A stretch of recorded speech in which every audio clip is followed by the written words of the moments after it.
The night was calm, almost too calm, as if the world itself had paused to rest. A silver moon hung high in the sky, casting a soft glow over the quiet village, while a gentle breeze whispered through the trees, making everything feel peaceful and safe.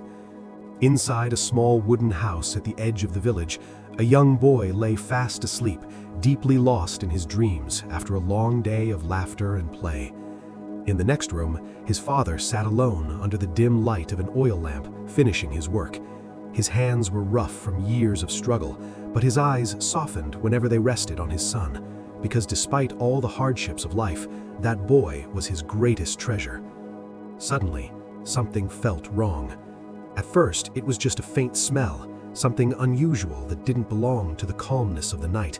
The father paused and sniffed the air again, and this time it was stronger. His body stiffened and his heart began to beat faster. He stood up quickly, his eyes searching the room, and then he saw it. Thin, dark smoke slowly entering like a silent warning. In that instant, his calmness shattered. He rushed outside, and what he saw made his heart drop. The back of the house was on fire. At first, the flames were small, flickering as if they could still be stopped, but within seconds, they began to grow, feeding on the dry wood and spreading faster than he could think. The fire wasn't just burning, it was racing. For a brief moment, fear froze him, but only for a second, because the next thought that struck him was his son. Without wasting another moment, he ran back inside.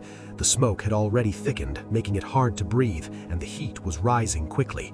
The wooden walls began to crackle, and the once peaceful home now felt like a trap closing in. Time was slipping away. He rushed to his son and knelt beside him, shaking him gently and calling out for him to wake up, but there was no response. The boy remained deeply asleep, completely unaware of the danger surrounding him. The father's grip tightened as panic started to rise inside him. He shook him harder, shouting louder, telling him to wake up because they needed to leave, but still nothing worked. The boy moved slightly and then sank back into his sleep. The father's heartbeat grew louder in his ears as the fire came closer. He could feel the heat now, and the smoke burned his eyes. In desperation, he shouted that the house was on fire, but even those words failed to wake him. The boy was too comfortable, too lost in his dreams to understand reality. For a moment, everything slowed down. The father stepped back, his mind racing, knowing the truth that if his son did not wake up right now, he would lose him forever. The flames were now visible inside the room, creeping closer with every passing second. There was no time left. Then, suddenly, in that moment of desperation, an idea came to him. Not a perfect or honest one, but a necessary one. He leaned close to his son and shouted loudly that a thief had entered the house and was stealing his favorite toys. Instantly, everything changed. The boy's eyes snapped open in shock, and without thinking, he jumped out of bed, fully awake and alert, asking where the thief was. The father grabbed his hand tightly and told him to come quickly. They ran through the smoke, through the heat, through the fear, and just as they stepped out of the house, the flames burst through the doorway behind them, consuming everything inside within seconds. Outside, they stood, breathing heavily, as the boy slowly turned back and saw his home burning to ashes. Tears filled his eyes as he realized everything was gone. His voice trembled as he spoke about his toys and everything he had lost. But then, confusion crossed his face. He turned to his father and asked about the thief, saying there was no one there. For a moment, the father remained silent, the sound of burning wood filling the air.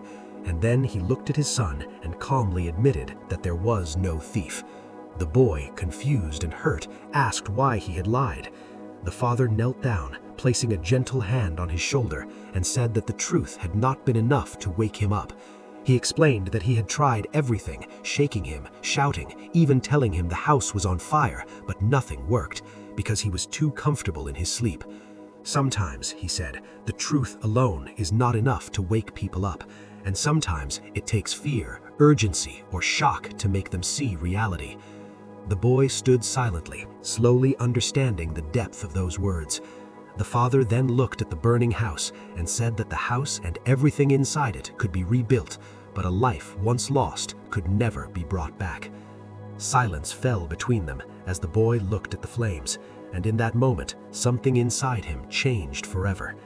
That night, under the same moon, standing in front of the ashes of his home, he learned a lesson that many people spend their entire lives ignoring, that comfort can blind you, ignoring reality can cost you everything, and sometimes the hardest actions come from the deepest love.